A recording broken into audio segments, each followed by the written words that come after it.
사랑의 마신 예수 그리스도의 이름으로 간절히 기도합나이다. 아멘. 할렐루야.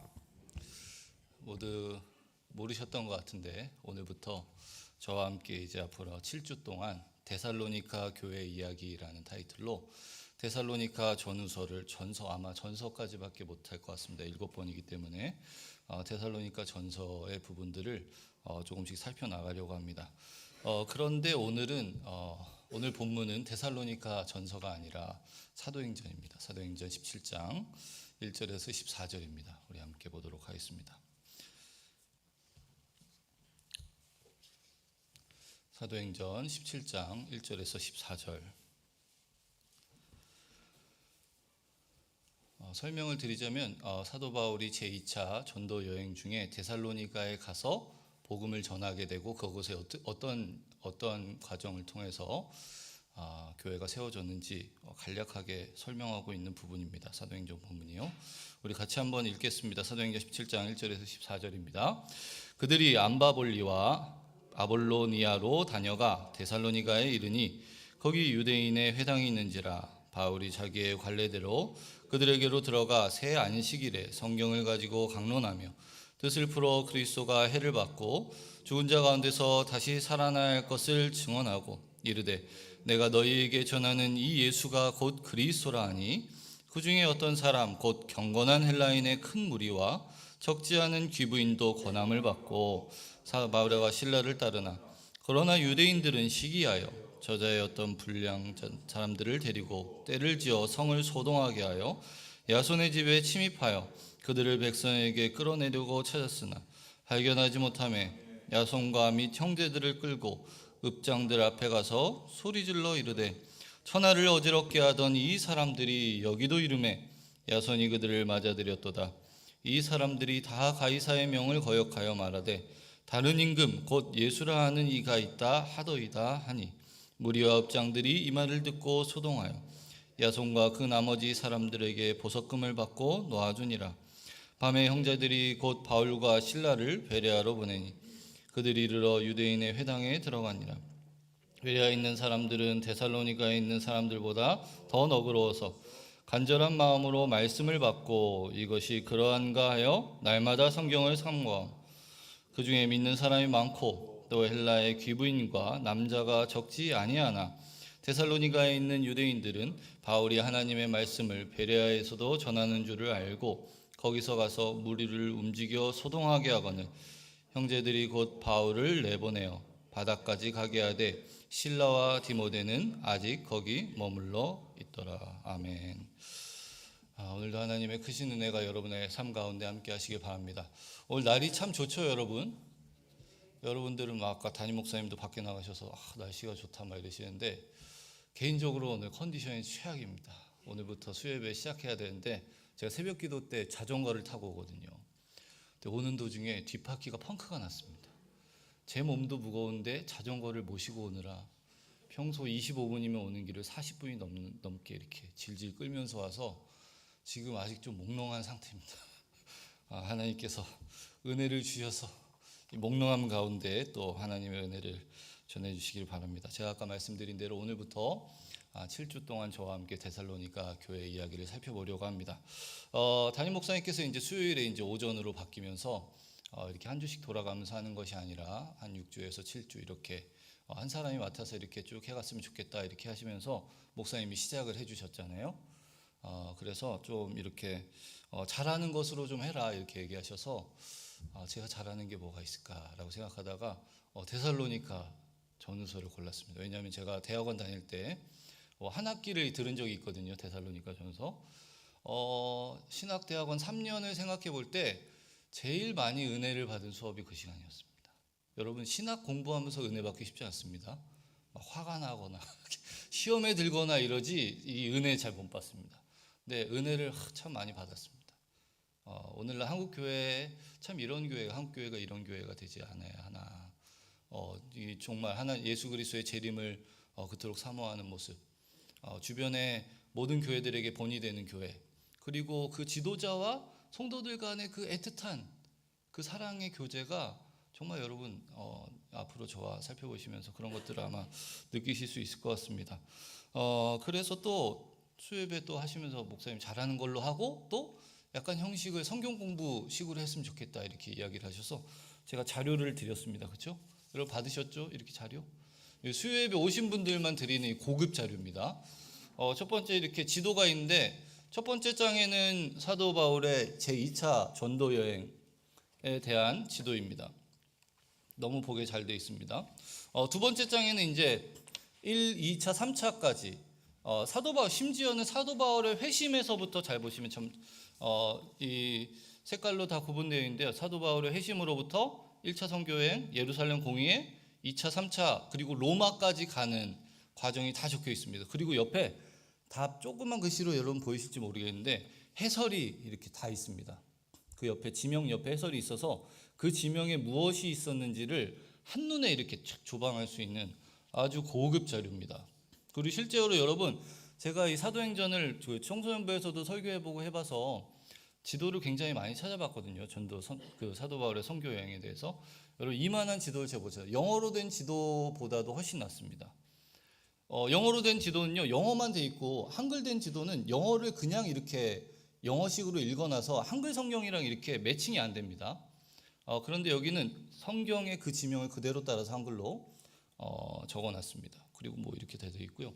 여기 2차만 돼 있잖아요. 요거를 하나씩 다 이렇게 레이어드 작업이 돼 있어서 1차만 원하면 1차만 볼 수 있고 2차만 원하면 2차만, 3차만 원하면 3차 이렇게 레이어드로 이렇게 다 볼 수가 있어서 너무 좋은 자료입니다. 심지어는 저 대학원 다닐 때 제가 그 자료를 입수를 했는데 우리 신학 가르치시는 교수님 딱 보시더니 이거 너무 좋다고 자기도 하나만 보내달라고 하실 정도로 좋은 자료인데 수요예배 오신 분들에 한해서만 제가 제공해 드립니다. 그리고 이 뒤에 보시면 이렇게 사도행전 17장 1절에서 14절 헬라어 어휘 및 해설이 이렇게 되어 있는데 담임 목사님이 시작하실 때 영어를 하시잖아요. 근데 제가 영어를 그렇게 못합니다. 잘 못하는데 헬라어를 그래도 제가 조금 공부를 해서 대학원 때 3학기를 듣거든요. 3학기 다 성적 어떻게 받았을까요? 네, 자랑은 아니고 A+ 받았습니다. 그리고 분당 지역 사전학습 강사로 제가 하기도 했는데 그러니까 왜 이렇게 말씀드리냐면 제가 뭐 잘한다 이게 아니라 헬라어 성경을 이렇게 보고 헬라어를 사전을 찾아서 그 의미를 이렇게 찾는 것까지는 제가 할 수 있다. 그래서 여러분 신약 성경이 헬라어로 쓰였잖아요. 헬라어로 성경을 읽는 유익 좀 간접적으로나마 이 수요예배 때 조금 이렇게 맛보실 수 있도록 제가 준비를 했습니다. 사실 준비하면서 좀 후회를 하긴 했는데 괜히 이거 괜히 한다고 했다 좀 약간 후회하긴 했는데 저도 뭐 공부할 겸 여러분들과 함께 원어로 성경을 읽는 약간 뭐 느낌, 맛 뭐 이렇게 이거 뭐 단어 몇 개 안다고 해서 맛이 나진 않을 텐데 그래도 이렇게 한글 성경이 이렇게 번역된 것과 원어로는 정말 어떻게 이야기하고 있는지를 이렇게 살펴보는 또 유익이 있으실 줄로 믿습니다. 그래서 이런 것들을 제가 계속 살펴보면서 성경 공부니까 조금 더 자유로운 형식으로 설교나 예배보다 설교의 형식을 가지고는 있지만 조금 이렇게 자유로운 형식으로 여러분과 함께 7주간 함께 살펴보도록 하겠습니다. 제가 보니까요 무려 2021년 8월 8일 주일 설교 때 제가 데살로니가 전서 1장 1절에서 10절로 설교를 한 적이 있습니다.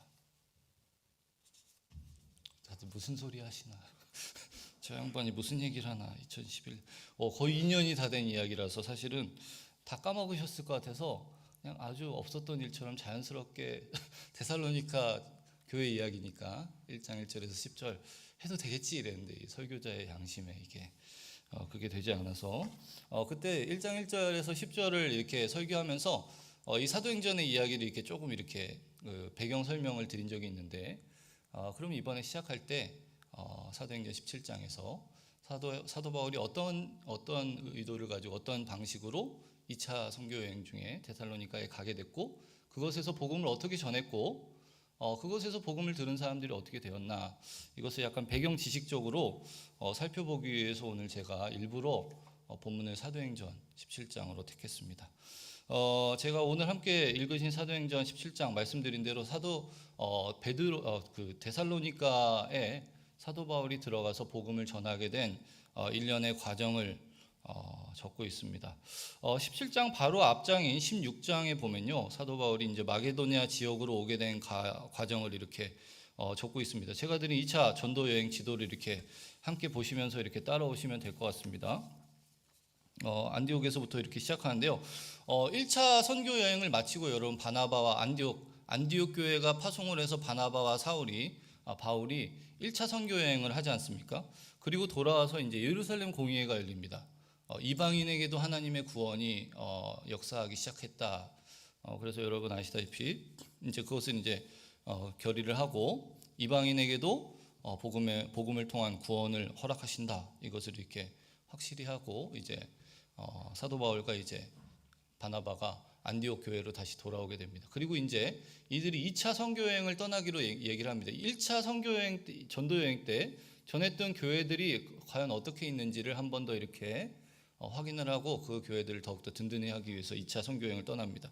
근데 아시다시피 이렇게 떠나기 직전에 마가복음의 저자죠. 마가 요한을 데리고 가느냐 데리고 가지 않느냐의 문제를 가지고 심히 다투었다. 한글 성경에 이렇게 되어 있는데 이렇게 의견이 심하게 갈라졌습니다. 그래서 중간에 이렇게 선교 여행을 하다가 아마 마가 요한이 이렇게 이탈을 했던 것 같은데, 개인적인 이유로 사도 바울은 그런 사람을 다시 데려갈 수 없다. 바나바는 그래도 데려가자 이러다가 싸워서 이제 바나바는 마가 요한을 데리고 구부로 키프리안 섬으로 헤로로 가고, 사도 바울은 신라를 택해서 예루살렘 교회에서 같이 안디옥 교회로 올라온 신라를 택하여서 이제 육로로 그 교회들이 이렇게 시작하는 2차 선교 여행을 떠나게 됩니다. 그래서요, 더베에서 이제 그리고 나서부터 이제 사도행전의 전도 여행은 바나바가 아닌 사도 바울의 중심으로 이렇게 이어지게 되는데요. 더베에 가서 이제 디모데가 전도 여행에 합류하게 되고 무시아 지역에 이르게 됩니다. 이렇게 보시면 무시아라고 혹시 보시나요? 무시아 이렇게 좀 흐린 글자로 보이죠. 아소와 드로아 사이에 이렇게 이 아시아의 무시아라는 지역이 있습니다. 그래서 여기서 이제 바울이 비두니아로 가려고 했다 이렇게 되어 있는데요. 여러분 이 맨 위쪽에 보면 비두니아엔 본도라고 되어 있습니다. 이게 사실 좀 잘 안 보이죠. 이 그림 한번 보여주시겠어요? 지역이 이렇게 보면요. 이것도 안 보이네. 보이시나요? 마게도니아가 여기 있고 비두니아 빨간색 보이시죠? 아시아 위쪽에 저쪽이 비두니아고 조금 더 올라가면 폰투스 본도 지역입니다. 그래서 저 위쪽으로 이렇게 가려고 했는데 예수의 영이 허락하지 않는지라 이렇게 예수의 성령이 갑자기 나타나셔서 그쪽으로 못 가게 하시고 밤에 환상을 보게 되죠. 마게도니아 사람이 한 명 나타나서 환상 중에 건너와서 우리를 도우라 이렇게 환상이 나타나게 돼서 이제 하나님의 인도하심에 순종하여서 이제 마게도니아 지방으로 건너를 가게 됩니다. 드로아에서 배를 타고 사모드라게를 거쳐서 네아폴리로 건너가서 마게도니아의 첫 번째 가는 성인 빌립보에 들어가게 됩니다. 아시다시피 빌립보에서 투옥을 당하기도 하고요. 여러 가지 일을 겪고 풀려나서 이제 암바볼리와 아볼로니아를 거쳐서 오늘 17장 1절에 나왔는데 이제 데살로니가에 도착을 하게 됩니다. 그리고 데살로니가에 유대인의 회당이 있는 것을 보고 그곳에 들어가서 새 안식일 동안 성경을 풀어 강론한다 이렇게 되어 있습니다. 이제 여러분이 그 헬라어 어휘 및 해설 프린트를 조금 보시죠. 관례대로 이렇게 되어 있습니다.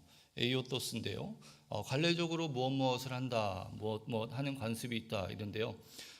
사도 바울이 언제나 전도 여행을 갔을 때 그의 선교 전략이라고 하긴 그렇고 이것은 당연한 순서를 따라 유대인들의 우월함, 유대인들의 유익이 하나님 말씀을 맡았다는 것이기 때문에 언제나 먼저 유대인에게 들어가서 복음을 전하고 그들이 거절하면 이방인에게로 가는 모습을 보입니다. 데살로니가에서도 마찬가지였죠. 먼저 가서 이제 회당 안에 들어가서 새 안식일 동안 이렇게 복음을 전파합니다. 그러나 유대인들은 시기하여서 듣지 않죠. 사도행전 13장 46절에 보면 제1차 선교 여행 중 비시지 안디옥에서 이렇게 이야기하죠. 바울과 바나바가 담대히 말하여 이르되 하나님의 말씀을 마땅히 먼저 너희에게 전할 것이로되 너희가 그것을 버리고 영생을 얻기에 합당하지 않은 자로 자처하기로 우리가 이방인에게로 향하노라. 유대인에게 전하고 그러나 듣지 않으면 이제 이방인에게로 가는 이 사도 바울의 전도의 하나의 관례의 모습이 여기서도 나타나고 있습니다. 그리고 이제 새 안식일 동안 유대인의 회당에 들어가서 성경을 가지고 강론하며 이렇게 되어 있습니다. 한글 성경에 강론하며 이렇게 되어 있는데요. 이게 대화했다, 논의했다, 논쟁했다 이런 의미입니다. 그러니까 성경을 가지고 강론을 하는데 복음 전파의 소스는 이제 성경이 되겠죠. 근데 그 복음을 전하는 방식이 무엇이냐라고 이야기했을 때는 대화와 논쟁이었다. 그러니까 우리가 전도 이렇게 이야기하면 믿으라 어떻게 여러분 전도하는 거 이렇게 생각해 보시면 어떤 이미지가 제일 먼저 떠오르시나요? 저는 예수천당 불신지옥. 그렇죠? 너희 안 믿으면 지옥, 믿으면 천국. 알아서들 해.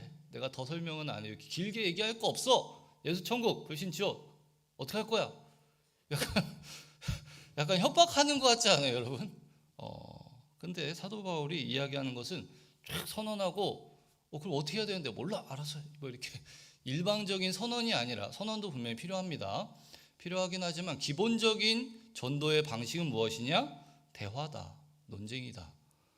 이게 쌍방간 일방적인 어떤 것이 아니라 양방향 오고 가는 어떠한 대화가 있는 것이죠. 그러니까 이것이 무엇이냐면 설득입니다. 설득. 기본적으로 전도라는 것이 설득의 그러한 성격이 있다라는 것을 우리에게 보여주죠. 그리고 이제 3절에 가면 뜻을 풀어 그리스도가 해를 받고 죽은 자 가운데서 다시 살아나야 할 것을 증언했다. 뜻을 풀어 증언하고 이런 표현이 있는데요. 뜻을 풀어는 열었다, 설명했다 이런 의미입니다. 헬라어 단어들이 이렇게 전치사와 이렇게 동사가 합쳐져서 새로운 단어가 되는 경우가 많습니다. 여기도 마찬가지요. 디엘로마인데요. 디아가 이제 무엇을 통하여라는 전치사고 레고가 말하다라는 무엇을 통하여 말하다 이런 뜻인데요. 그러니까 무엇을 통하여 디아 아노이고군요. 디아 아노이고 디아도 마찬가지로 무엇을 통하여 아노이고가 열다 이렇게 합쳐져서 디아 아노이고인데요. 무엇을 통하여서 여는 것 이것이 설명 해설. 그러니까 성경을 이렇게 이해할 수 있도록 풀어서 이렇게 알려주는 것이죠. 성경의 내용이 그들이 잘 이해할 수 있게.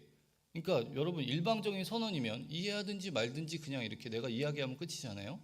근데 오고 가는 대화가 있기 위해서는 상대방을 설득하기 위해서는 그 사람이 이해할 수 있도록 쉽게 뜻을 풀어 설명해 주는 것이 필요합니다.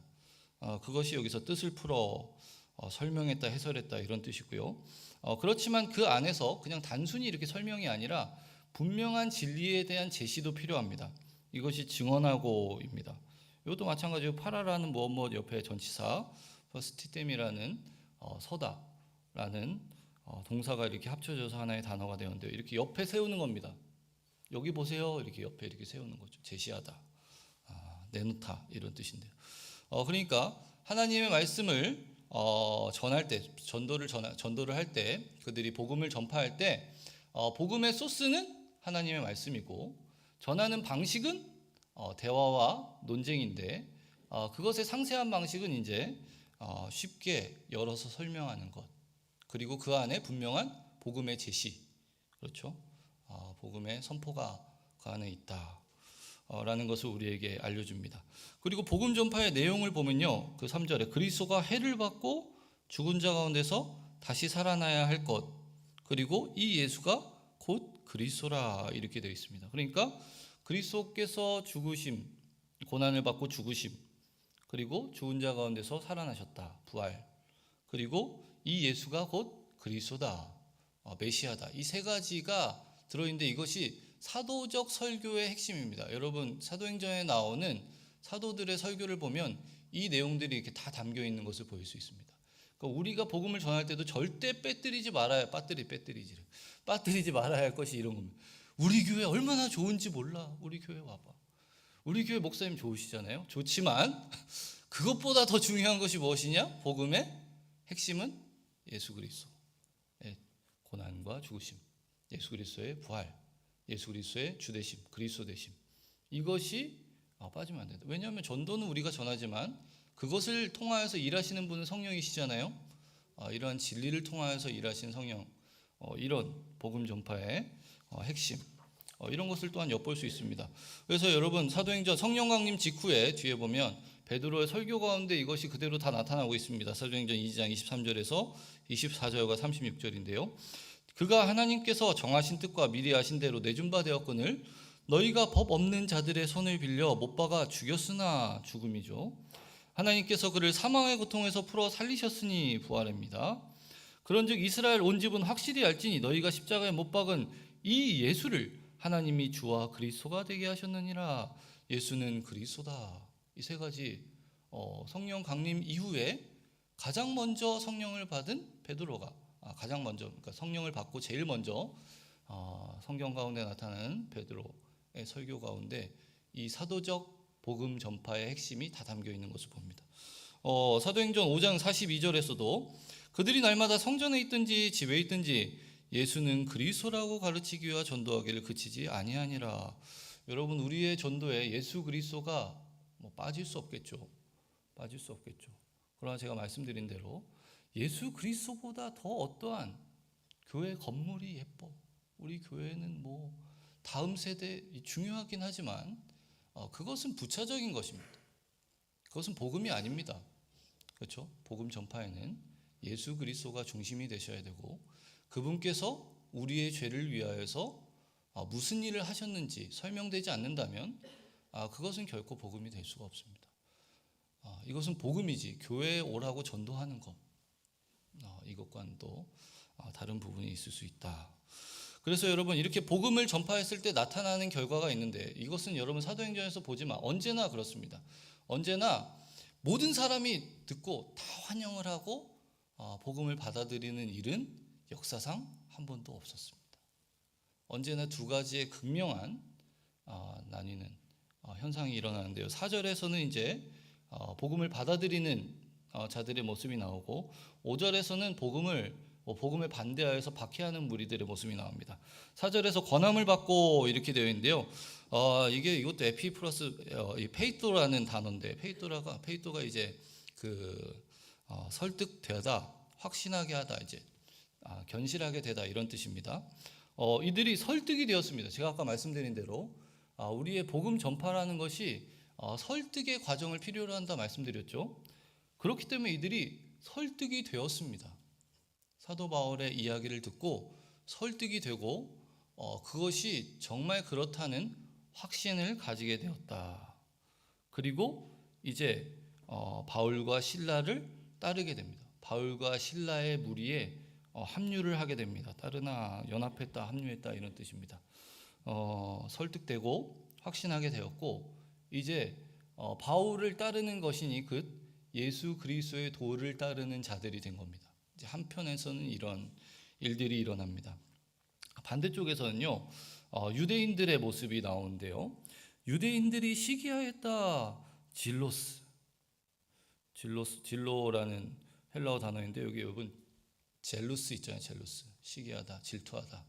그게 더 심해지면 질루스가 되잖아요. 광신도를 질럿이라고 하지 않습니까? 열광적인, 열심히 있는 이런 뜻인데 요거의 원이 그 어원입니다. 이 영어 단어의 어원이 되는 헬라어인데요. 젤로스입니다. 젤로. 질투하면서 부러워하면서 이제 이 시기하고 질투하는 것이 강해지면 제가 말씀드린 대로 광신적인 행태가 되는 겁니다. 부러워하면서 여기 이렇게 다 이렇게 여러분 이 분사로 이렇게 되어 있는데 연속적인 행동을 이렇게 나타낼 때 분사로 이렇게 권함을 받고 따르는 것도 여러분 분사로 다 되어 있습니다. 여기 시기하고 그리고 데리고 갑니다. 악한 남자들을 데리고 가면서 파라스 남바노, 프로스 남바노 데리고 가면서 또한 무리를 지어 도시를 소동하게 했다. 포리베오 소동을 일으키고 있었다.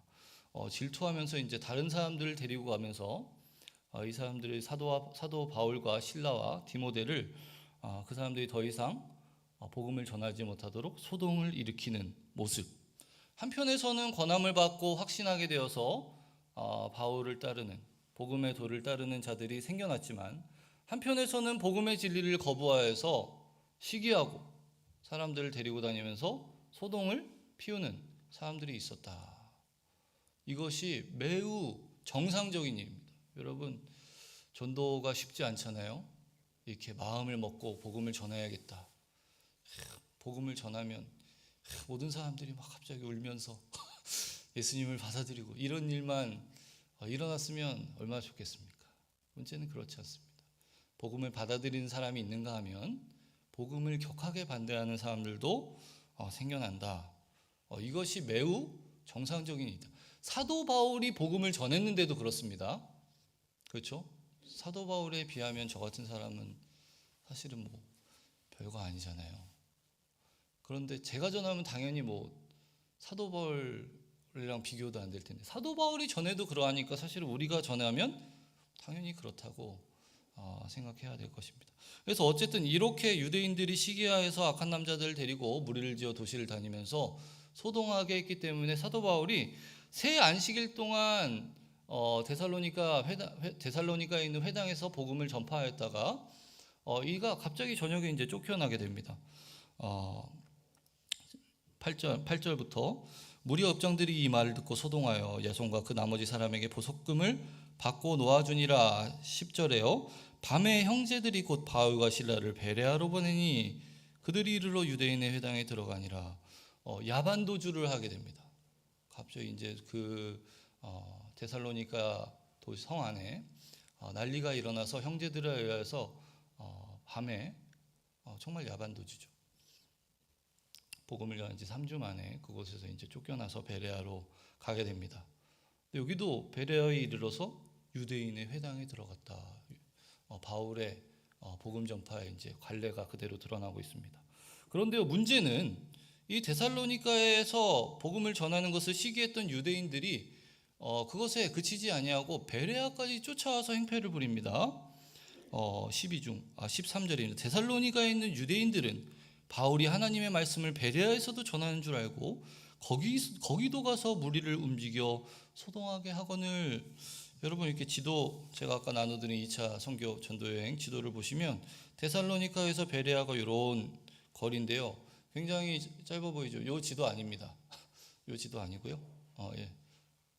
그거 조금 이따 보여주셔야 되는데 잘 안 맞네. 예, 데살로니가 되게 가까이 보이잖아요. 74km 정도 된다고 합니다. 74km. 그래서 제가 지도 지금 이제 보여주세요. 요것 말고 하나 더. 요거 잘 안 보이시죠? 제가 이 친구들 교회에서 직선 거리로 74km를 네이버 지도에서 그어봤더니 천안을 지나서 이제 조금 세종 가기 조금 전까지입니다. 이 유대인들 지하철 타고 갔겠죠? 요새 천안까지 지하철 잘 뚫려 있으니까. KTX 타고 갔을까요? 말 타고 갔거나 걸어갔거나 그랬겠죠. 74km를 가려면 여러분 얼마나 많은 시간과 노력이 필요하겠습니까? 복음을 박해하는데 이 정도의 열정을 가지고 있습니다. 복음을 박해하는데요, 복음을 따르는 데가 아니라, 그럼 여러분, 복음을 따르는 우리들은 이것보다 더한 열심이 있어야 될까요? 없어야 될까요? 있어야 되겠죠. 하나 더 보십시오. 오른쪽으로 가면요, 여러분, 친구들 교회에서 오른쪽으로 직선거리로 가면 춘천입니다. 춘천까지 여러분 가서 박해를 한다. 이 사람들이 대단한 사람들이죠. 근데 문제는요, 이제 이 데살로니가 교회의 형편을 제가 설명드리려고 오늘 이 본문을 본 거라고 말씀드렸는데, 보십시오. 자기들에게 복음을 전하였던 지도자 사도 바울은 3주 만에 데살로니가를 떠날 수밖에 없는 형편이 되었습니다. 그러니까 교회가 세워졌는데 아직 사도 바울로부터 배워야 할 하나님의 말씀과 복음의 내용이 얼마나 많이 있겠습니까? 사도 바울이 아덴에 있다가 아덴에서 고린도로 내려가거든요. 고린도에서는 무려 1년 6개월 동안 머물면서 교회를 세웁니다. 아시다시피 3차 선교여행 때는 에베소에서 2년간 머물면서 복음 전파하는 데만 3달 씁니다. 그리고 교회 세운 데 2년간 머물면서 복음을 전하죠. 근데 데살로니가에서는 단 3주. 그리고 이제 이 정도 했으면 됐다, 하산하거라, 이것도 아니고 밤에 야반도주 쫓겨나듯이 데살로니가를 떠나야 했으니 이 교회가 과연 세워질 수 있으리라고 사도 바울은 생각했을까요? 저 밤에 형제들에 의해서 여기가 위험하니 빨리 피신하셔야겠습니다. 베레아로 가는 그 길에 사도 바울이 얼마나 간절히 하나님께 기도를 했겠습니까? 그러면서도 과연 데살로니가 교회가 과연 하나님 안에 든든히 세워진다라는 것은 아마 상상도 못했을 겁니다. 그렇지 않겠습니까? 근데 문제, 떠난 거 좋다 이거예요. 근데 데살로니가에 살고 있는 유대인들, 이 사람들이 어떤 사람입니까? 복음을 박해하는데 아주 열심의 특심이 있는 사람이에요. 지금 지도자도 3주 만에 잃어가지고 아무것도 배울 수 있는, 복음에 대해서 더 들을 수 있는 환경이 조성되지 않은 이때에 자기들을 둘러싸고 있는 유대인들은 데살로니카에서 베레아 74km를 가서 박해할 정도로 이 굉장히 험한 사람들이었다, 이것이죠. 그러니까 이 데살로니카에 남겨진 이들이 얼마나 지금 겪고 있는 겪을 어려움이 얼마나 많을지 여러분 생각해 보시기 바랍니다. 사도 바울이 많은 환난 가운데 있다 이렇게 이야기합니다. 많은 환난 가운데 너희들이 있다. 그러니까 여러분 앞으로 다음 주부터 데살로니가 전서를 6번 살펴보면서 이 상황을 여러분 늘 인식하셔야 됩니다. 이것을 생각하지 않으시면 데살로니가 성도들을 오해할 수 있어요. 뭐 이런 질문을 하냐, 이런 기본적인. 3주밖에 못 들었습니다. 3주밖에. 사도 바울이 그들과 3주밖에 있지 아니하였습니다. 예수님의 재림 기다리다가 어떤 사람이 죽었는데 왜 소망이 없는 자처럼 슬퍼하지? 예수님 오시면 다시 살아날 텐데 못 들었어요. 그런 거 들을 겨를도 없이 자신들의 지도자를 빼앗겼습니다. 그리고 그들의 주변에 있는 유대인들은 사도 바울을 베레아까지 쫓아가서 박해할 정도로 복음에 대해 박해한 자들이었으니 그곳에 있는 사도 바울을 따르던 자들을 얼마나 박해했겠습니까? 여러 문안에 따르면 이 사람들을 데살로니가 교회의 교인들, 신자들을 데살로니카에 있는 어떠한 그 상업적인 수단에 이렇게 동참하지 못하게 했다, 이런 기록도 있습니다. 그러니까 물건을 사고 팔고 이런 것에서 완전히 배제시켜 버린 겁니다. 그러니까 자급자족할 수밖에 없는 모든 것을 이런 상황에 떨어졌는데 사도 바울이 사실은 얼마나 이 2차 선교 여행 가운데, 여러분 환상 중에 그렇잖아요. 비두니아로 가려고 했는데 예수의 영이 허락하지 않고 마게도냐로 건너와서 우리를 도우라고 해서 건너왔는데 3주 만에 쫓겨나면서 사도 바울은 어떠한 생각이었을까요, 여러분? 그러나 여러분, 아까도 제가 말씀드렸죠. 복음은 우리가 전하지만 그 복음을 통하여 일하시는 분 누구시다? 하나님이시다. 앞으로 살펴보겠지만 놀라운 일이 일어납니다. 이 3주 3번의 안식일을 통해 복음을 전할 수밖에 없었고, 또한 그들이 극성맞은 유대인들 곁에서 심한 환난을 겪고 있었지만 이 교회가 어떤 교회였어요? 믿음의 역사, 사랑의 수고, 소망의 인내가 있는 교회로 든든히 세워져 갔습니다. 놀랍지 않습니까? 하나님이 하시는 일입니다. 그리고 주변의 마게도냐와 아가야에 있는 모든 교회의 본이 될 정도로 모범이 되는 교회가 됐습니다. 심지어 사도 바울이 형제 사랑에 관하여서는 너희에게 쓸 것이 없다. 이런 교회가 다 있어요. 서로가 서로를 사랑하는 거에 대해서는 너희가 너무 잘하고 있어서 내가 더 쓸 얘기가 없다. 1년 반 동안 고린도에서처럼 머물면서 가르치지 않았습니다. 에베소처럼 2년 동안 머물면서 제자들도 세우고 교회를 든든하게 하지 않았습니다. 단 3 안식일 동안 복음을 전했을 뿐입니다.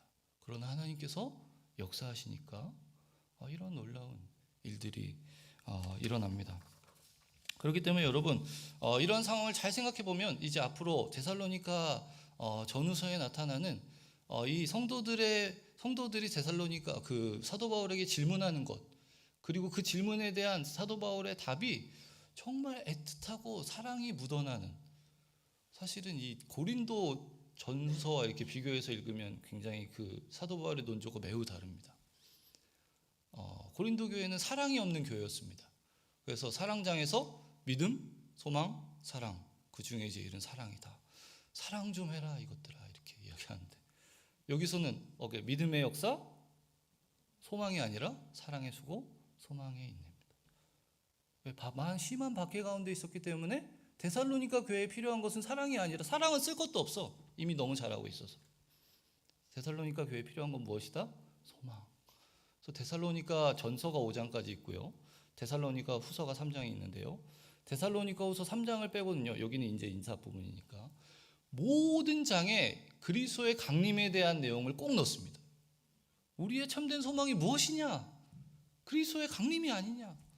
지금은 너희가 심한 환난 가운데 있으나 조금만 견뎌라. 우리 주님께서 곧 오실 것이다.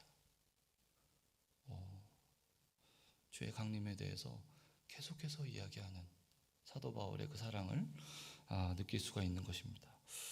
사랑하는 여러분, 제가 말씀드린 대로 이 암울한 상황 가운데 데살로니가 교회에 사도 바울을 통하여서 복음이 전파되고 교회가 세워지고 많은 박해 가운데서도 하나님의 교회가 든든히 서가는 이 모습을 우리가 보게 되는데요. 여러분, 이러한 것을 볼 때 우리가 복음을 전하는 용기를 얻게 되는 것 같습니다. 우리는 비록 부족하게 전할지 모르지만 그 복음을 통하여서 일하시는 분은 하나님이시다. 또한 한편으로는 우리의 복음 전파가 어떠한 모습이 되어야 될 건지에 대해서 오늘 본문을 통하여서 우리가 배우게 되는 것이죠. 복음은 일방적인 선포, 믿을 거면 믿고 아니면 말고, 천국 갈 거야 지옥 갈 거야 골라 너희가, 이것이 아니라 설득의 과정이 필요하다. 일방적인 것이 아니라 대화하고 논쟁하는 것, 그렇죠? 그리고 성경을 가지고 뜻을 풀어서 예수 그리스도를 제시하는 것, 그것이 우리의 복음 전파가 되어야 할 것 같습니다. 여러분, 복음 전파의 소스가 성경이니까 성경을 공부하는 것 필요하겠습니까? 안 필요하겠습니까? 오늘 정말 잘 오셨습니다. 수요예배 잘 나오셔야 됩니다. 성경을 모르는데 어떻게 성경의 내용을 풀어서 제시를 할 수 있겠습니까? 그렇죠? 사실은 전도를 하지 못하는 것은요, 여러 가지 용기가 없다 이런 거 있지만 성경의 내용을 몰라서기 때문일 수도 있습니다. 내가 성경의 내용을 조리 있게 잘 설명할 수 있을까에 대한 두려움이 클 수 있습니다. 그렇기 때문에 성경을 날마다 묵상하고 날마다 그 말씀을 배우는데 힘써야 할 줄로 믿습니다. 그리고 부족하지만 그렇게 우리가 용기를 가지고 복음의 증인으로서 복음을 전할 때 그 우리의 전함을 통하여서 하나님께서 놀랍게 역사하실 것입니다. 우리를 통하여서 일하시고 우리를 통하여서 복음을 들은 사람을 통하여서도 놀랍게 역사하시는 그 기쁨을 맛보게 될 것입니다. 사랑하는 여러분, 이런 마음을 품고 때를 얻든지 못 얻든지 항상 힘써 복음을 전하는 저와 여러분이 되기를 주님의 이름으로 간절히 부탁드립니다. 우리 이 시간 함께 기도하도록 하겠습니다.